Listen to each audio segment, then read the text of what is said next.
And the negative team? Let's get started. So as the affirmative team, what we've consistently demonstrated throughout this round is that there's a problem with the current system because of a lack of justice, a lack of closure. We can provide a solution through our plan, and that our plan leads to a number of significant advantages where disadvantages have not been significantly presented by the negative team. We have seen how they've fulfilled their burdens and demonstrated why our plan ought to be passed. I'd like to start by responding to the points brought up by the last negative speech. First, they talked about the point of the national security threat and said that we have not demonstrated that there is not a national security threat, and that's a reasonable concern. My first response is burden to provide a warrant. Now, while the negative team's concern here is not unfounded, they have not really provided any warrants or perhaps examples of why the security could be put at risk by federal courts. They have not really provided a reason for you to be able to believe that, even though it may perhaps be true.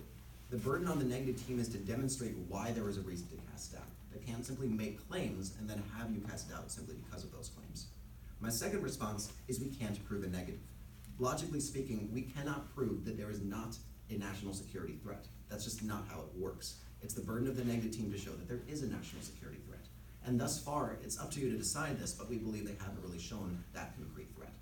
The next point they brought up was that it's not towards nationals, or rather, not towards the military commissions. And they talked about how we're not directing the policy towards the national government, so it's not a foreign policy.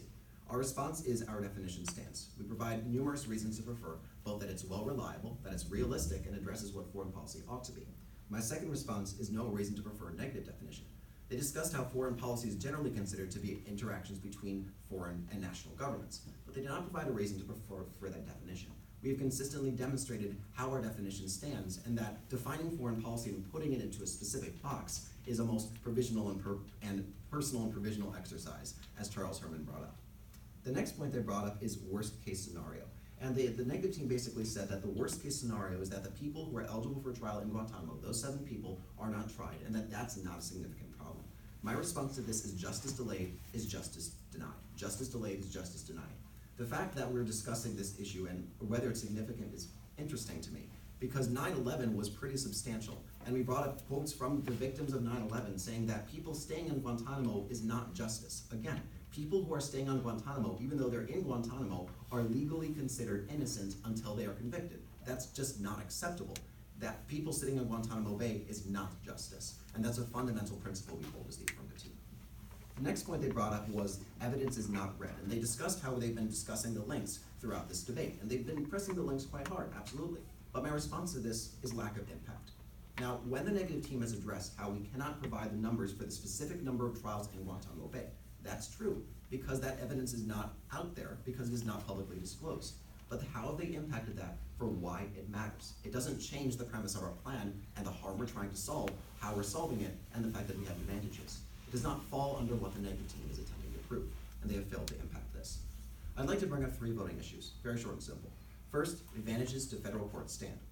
But not only do federal courts achieve due punishment in due time, but we have provided an advantage of international cooperation. The fact that extradition requests will not be followed through with unless a suspect is to be tried at a federal court. Those basic premises we brought up in the 1AC and in my 2AC have not been fundamentally responded to by the negative team this entire debate. My second voting issue is no reason to vote negative. They have perhaps cast doubt upon us, but again, as we stated early on in this debate, if they are advocating for the status quo, they have to show why military commissions would sometimes want to be an option instead of federal courts. Again, the idea going around is that military commissions have a purpose. As we brought up in Fact 1, they were established to try international terrorists, but they have failed to achieve that purpose. And the negative team has not provided evidence or really an explanation to the contrary. They have not provided a reason military commissions should be preserved. And that's why the status quo should not be preserved. That's what all those 24 experts agreed upon, that the status quo was unacceptable. That's why we were using them as our advocates, and that was also not responded to by the negative team in their last speech, that our advocacy stands. Our third and final voting issue is we have fulfilled the burdens. We've shown that there is a harm, a lack of closure for both punishing the terrorists for their crimes and bringing closure to the victims of 9/11. We have shown that we have a solution through passing our mandate and repealing Section 1033 that prevents you from transferring terrorists from Guantanamo Bay to the United States. And finally, we have proven advantages, both of due punishment in due time and in international cooperation. Fundamentally, we have proven why federal courts work and why they ought to be preferred above military commissions. And for all of those reasons, we strongly urge an affirmative decision. Thank you so much for your time.